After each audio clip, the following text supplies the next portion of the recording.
Température élevée, absence de vent. Les conditions sont idéales pour créer un pic de pollution au cours duquel il est déconseillé aux personnes âgées, aux asthmatiques et aux jeunes enfants de sortir.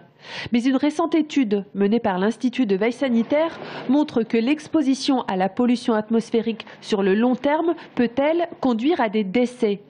À l'Agence régionale de santé, Dominique Janet travaille sur cette étude.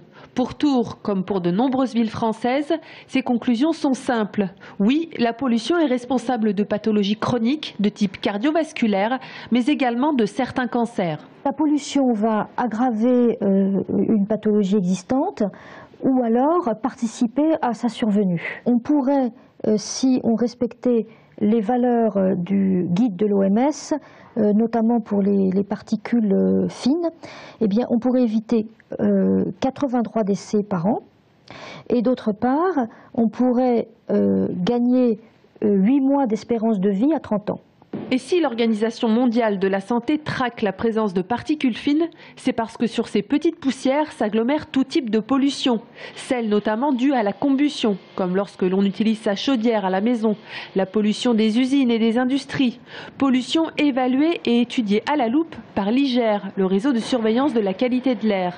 Mais ici, c'est la pollution au dioxyde d'azote qui inquiète, celle due à la circulation. Pour ce polluant-là, on dépasse la valeur limite annuelle, on le dépasse sur l'un des capteurs, c'est le capteur situé à place Pompidou, et donc là on a un dépassement de la valeur limite. L'autoroute, elle participe avec, elle a une part dans la pollution tourangelle. Tours n'est pas plus pollué que d'autres villes, mais comme ailleurs, une politique de protection de l'atmosphère doit être élaborée, politique qui devrait être menée avec les associations de consommateurs et de riverains.